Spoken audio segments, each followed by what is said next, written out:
up, everybody? It's your boy the Kryptonian saying here, bringing you a review for One Piece chapter 680. I gotta tell you, man, holy fucking shit, yo. Oda sure as hell knows how to just pull out the hard blows, okay? This was a chapter. We're going back to what happened after Sayabodi and Marineford, where you get the flashback with Sabo's family, and a lot of those reviews just kind of went in, and I kind of got a little personal. This one hit, man. This one hit. Because you get that moment where you see Vergo as he's slaughtering all of his men, and they just got all this hope, and you see Tashigi, and she's just ready to stand up, and she's warning them. She's saying, get away from him. He's not who you think he is.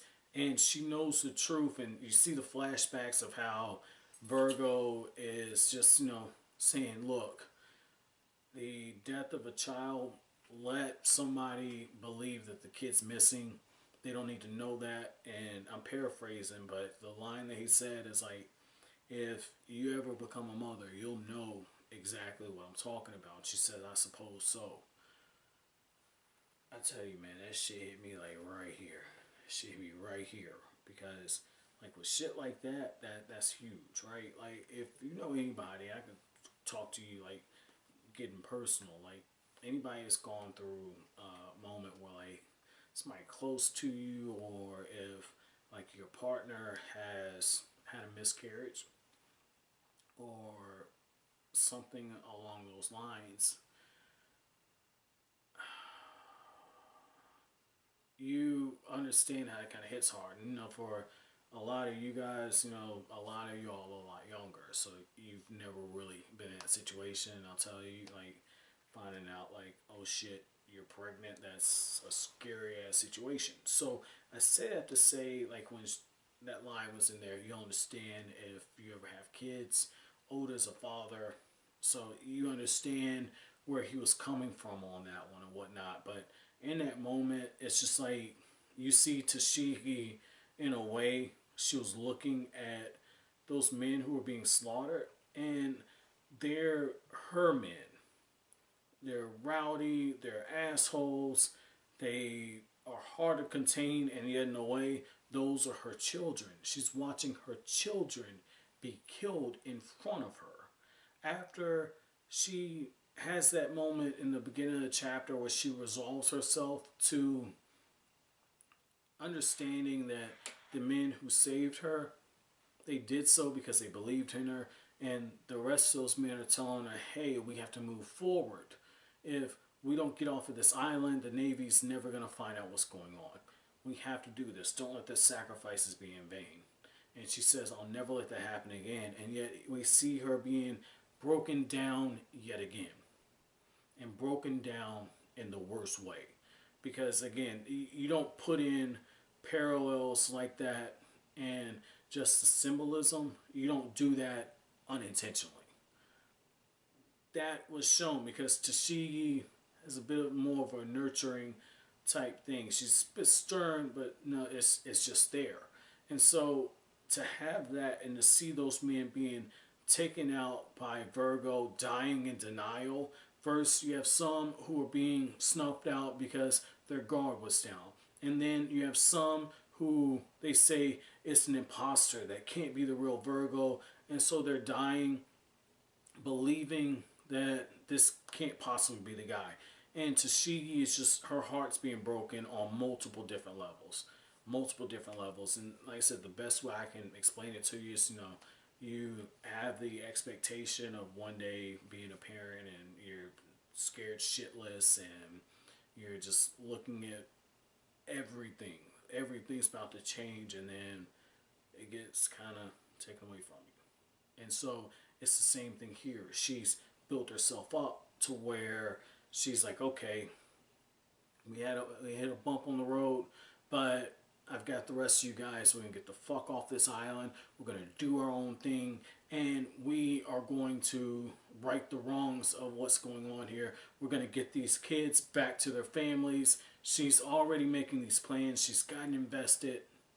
and then Vergo just shows up. And this is so fucking crazy because you see how she has all of this emotion, this caring, this tenderness, and yet on the same side, you see someone like Caesar who says, fuck that. That dude Vergo, he's doing this shit on his own. Let the gas in there. I don't care if his ass is in there. That's his fault. Like, he has no problem sacrificing his men. He has no problem sacrificing an ally. And in that moment, you know, Monet was looking like, oh shit, I better watch myself. This dude's gonna make me a fucking chicken wing. Like, that shit, or some shit, what's the sweet and sour chicken?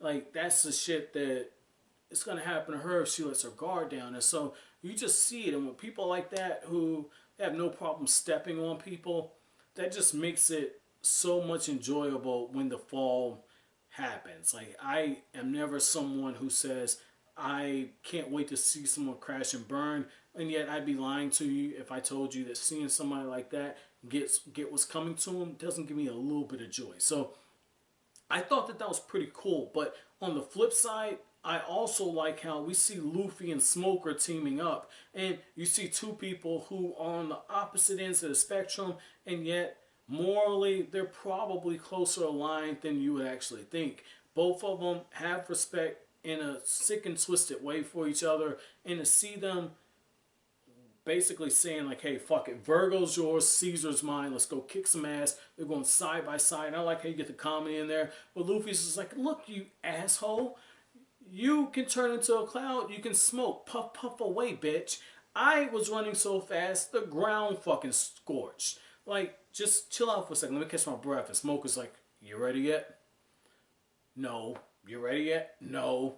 All right then. Smoker presses button. Just, I didn't say when, you asshole. Like, just seeing the interactions between these two was so hilarious. So hilarious. I thought that was really good. I thought that was very well timed, just given the seriousness of this chapter. And don't get me wrong, you had the lighthearted moments where Brownbeard's like, look, man, you fuck you putting a jacket on me for? Get the fuck off of me, man. Like, you guys can, if you ain't injured, you can run. And I just like how you have the Straw Hats basically saying, no, fuck that, keep going, ho ho away, bitch. And I like how with Oda, he gave you the heavy hand and the soft hand. When you get those moments of laughing, you also get those moments where you see the dragons show up and Tashigi's men get turned into barbecue fritters and shit, and then all of a sudden you get another little moment where it seems like, okay, fuck it, you know, Oda's, you know, kind of ramping it up, and then all of a sudden Vergo shows up and then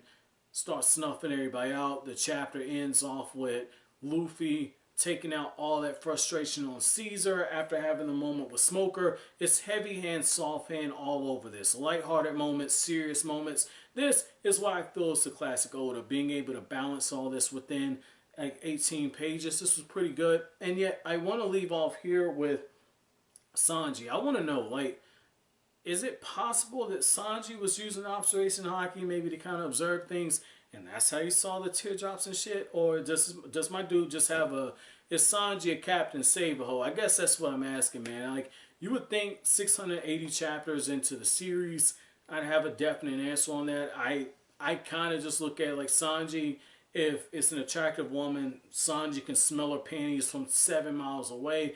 But at the same time, it's just like, I think he picks and chooses when he's going to be a pervert and when he's going to be a upstanding person. I think there's a true struggle going on with Sanji, but I also think there's something more with Sanji than just that. I think the perversion, there's something else to it.